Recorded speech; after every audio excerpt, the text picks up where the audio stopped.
39 sir. Answer be taken as a supplementary, please. Sir ये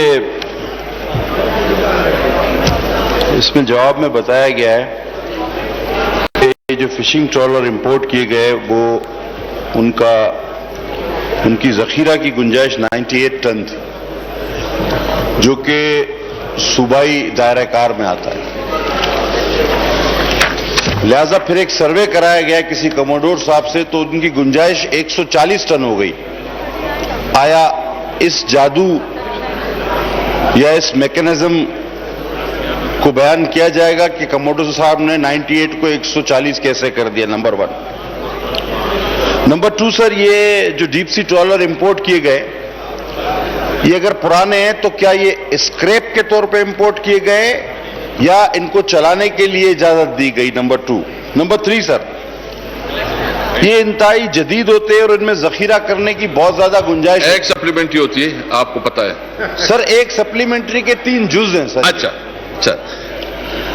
तो तीसरा जुज मेरा ये है सर कि ये डीप सी ट्रॉलर जिनमें जखीरा करने की बे इंतहा गुंजाइश है और ये जदीद भी होते, क्या ये deep sea policy stakeholder के साथ मिलकर तैयार की गई है, जिसके तहत इसे चलाया जाएगा और हमारे माहीगीरों का माशी कत्ल किया जाएगा? ये 3 है सर। जैदी साहब। शुक्रिया स्पीकर साहब। ऑनरेबल मेंबर के तीनों सवालों के जवाब एक साथ दे देता हूं, हालांकि लिखे हुए भी हैं। बाबर भाई 1 मिनट।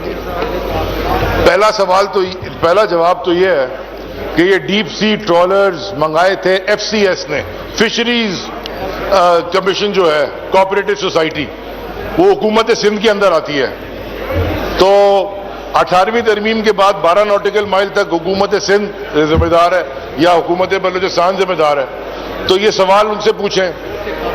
जहां तक उन्होंने कहा कि सेकेंड हैंड है, सेकेंड हैंड जहाज इंपोर्ट करने में कोई पाबंदी इस मुल्क में नहीं है, जो कोड है वो यहां लिखा हुआ है। तीसरा, ये ट्रॉलर आज भी खड़े हुए हैं, जब से आए थे जब से खड़े हुए हैं, हमने इनको परमिशन नहीं दी। हमारे अंडर आता है मरीन मर्केंटाइल डिपार्टमेंट, जो कि ये इंस्पेक्शन करता है, तो हमने इनको आज तक परमिशन नहीं दी। और जो उन्होंने एक सवाल पूछा ऑनरेबल मेंबर ने कि इसको 98 से 140 टन कैसे वो कर दिया, मेरे ख्याल में वो जिन्होंने किया है टेक्निकल एक्सपर्टीज उनके पास है, वो ये काम करते हैं, तो उसका जवाब तो वही दे सकते हैं। लेकिन अगर एक नेवल आर्किटेक्ट ने कहा है कि 140 टन है, तो उसकी मिस डिक्लेरेशन हुई है। एबीसी फिशरीज जिसने इंपोर्ट किया है, उसने मिस डिक्लेरेशन की है, तो वो ट्रॉलर आज तक वहीं खड़े हुए, मूरिंग पे, इसे कहते हैं एंकर मूरिंग पे खड़े हुए, उन्होंने आज तक कोई काम नहीं किया। और आखिरी जो डीप सी फिशिंग पॉलिसी की उन्होंने बात की है, जीवनी से लेके और पूरे सिंध के कोस्टल से सारे विलेजेस में जाके सबको ऑन बोर्ड लेके हम ये फिशिंग पॉलिसी हमने अनाउंस की है, जो गैजेट हो गई है। वो है डीप सी फिशिंग पॉलिसी, जो 12 नॉटिकल माइल के बाद जो exclusive economic zone federal government के अंदर आता है, उसकी जो 12 नॉटिकल माइल के अंदर है वो सूबाई सब्जेक्ट है। और बलूचिस्तान के अंदर बॉटम ट्रॉलिंग बैन की हुई है, लेकिन मेरी दरखास्त है सिंध हुकूमत से वो यहां भी बैन कर दें, क्योंकि बलूचिस्तान फिशरीज अक्सर कंप्लेन करती है कि जी सिंध के ट्रॉलर्स वहां चले जाते हैं और उनकी लड़ाई वड़ाई भी हो जाती है। तो अगर पीएमएसए को दोनों जगह काम करने दिया जाए तो ये काम भी ठीक हो सकता है। Thank you. मोहम्मद आशम साहब प्लीज।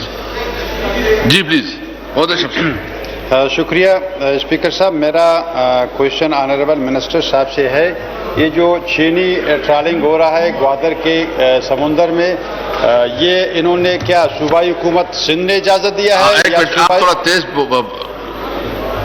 सर मेरा क्वेश्चन ये है कि मिनिस्टर साहब से मेरा क्वेश्चन ये है कि यहाँ पे जो ट्रॉलिंग हो रहा है, यहाँ पे जो हमारे ग्वादर में जो माहीगीरों का जो माशी कत्ल हो रहा है, आया यहाँ पे जो चीनी ट्रॉलिंग है, ये बाहर से जो ट्रॉलिंग हो रहा है, ये सूबाई हुकूमत सिंध ने इजाजत दिया है या सूबाई हुकूमत बलूचिस्तान ने दिया? ये किसने इजाजत दिया है वहाँ पे कि ग्वादर में इस तरह बाहर के जो ट्रॉलिंग हो रहा है, और इसके ऊपर आप लोग तवज्जो नहीं देते हो? सर ये मेरा ज़िमनी क्वेश्चन है।